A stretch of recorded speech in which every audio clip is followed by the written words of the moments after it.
Thanks a lot for having me here. Uh, Good to see some familiar faces here.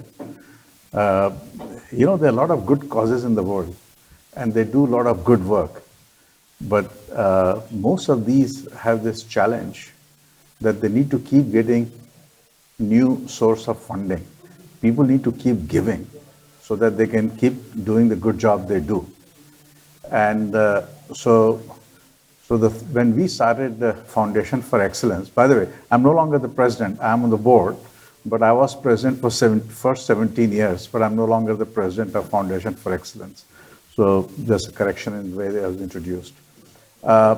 So when we were, working out the mechanics of it, this was a very, very important consideration for us, that how do you make this thing self-sustaining organization?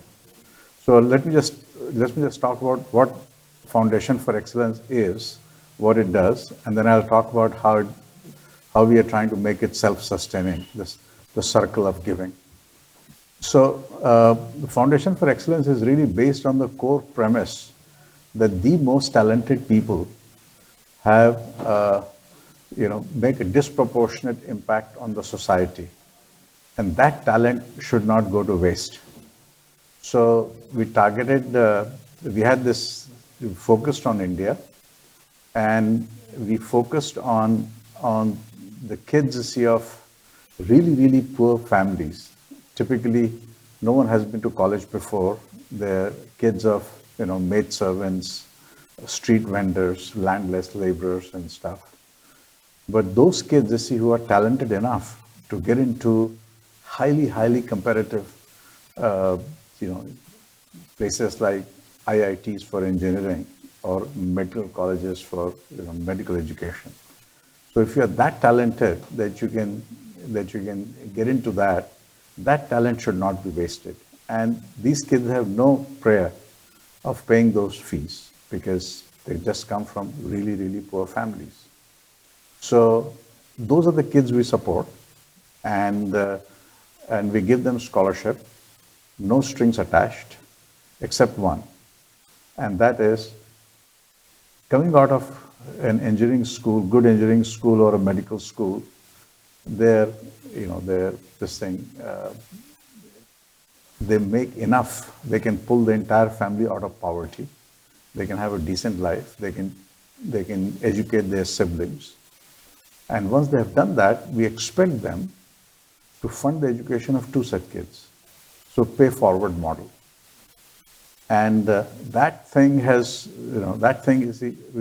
foundation has been around for about 27 years. But we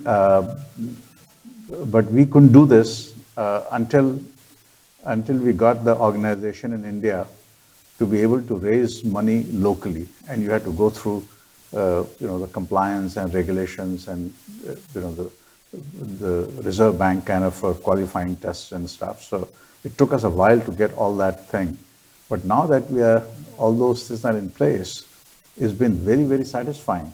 So anyway, we talked about this. Can you move to the next slide, please? Yeah. So we provide not just scholarship. We provide all kinds of soft skills support.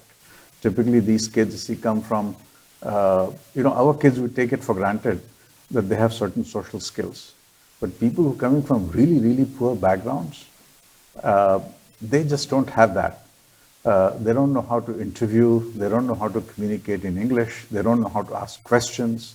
They don't know how to, how not to appear overawed and intimidated. If they are interviewing, with Intel, Microsoft, Google, or IBM and stuff. So we put them through a whole bunch of soft skills, through mentoring, through summer jobs, as well as through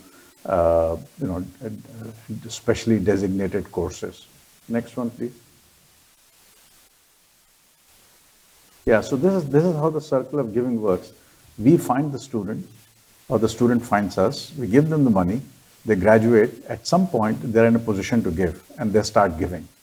And so this says that so far we have those kids have contributed about $1 million directly, and another $1.5 million through the companies they're working in. So if some kid joins, let's say a Google or a Microsoft or an Intel or Cisco or Cognizant or TCS, or a company that doesn't know about us, they go and talk to their corporate social responsibility department and motivate them to start sponsoring kids or to start volunteering their employees, for mentoring and stuff. So just in the short time that we have received the Reserve Bank approval for raising money locally, we have raised about $1 million, just from directly from the students, and another $1.5 million from the companies that they worked in.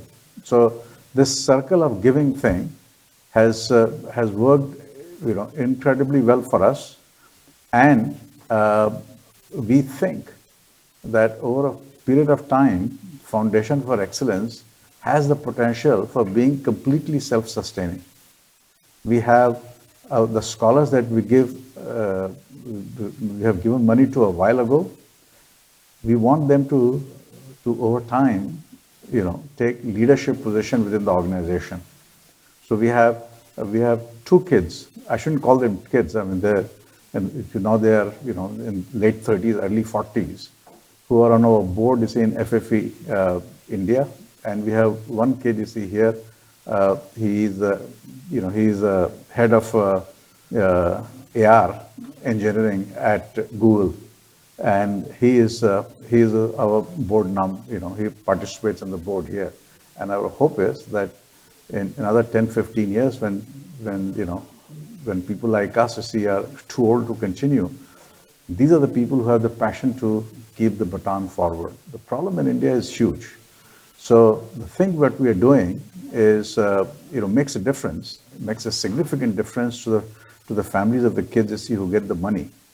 But still, for every kid that we are able to fund, there are at least one other kid, or maybe 2 other kids who are equally talented, equally deserving, that we cannot fund. And it's just the nature of the reality. So that's why we keep raising money and we keep asking for support. But last year was the first year we were able to support as many as 10,000 students per year.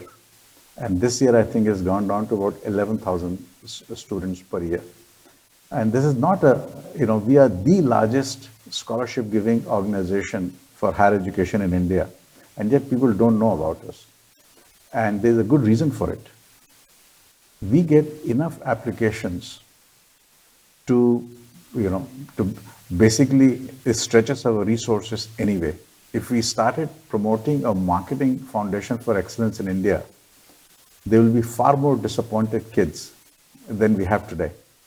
So we do not do any marketing, we don't do any promotion, and kids typically find us because they are smart. When they get into an IIT, when they get into NIT, when they get into a medical college, and they have no prayer of being able to pay those fees, that desperately they search online and Google and stuff, and they find us. That's how they find us. And we don't do any promotion, any marketing. We don't talk about Foundation for Excellence much. And this model has served us, given our limited resources, it has worked very well. So far, we have given about $40 million in scholarship over the last 27 years.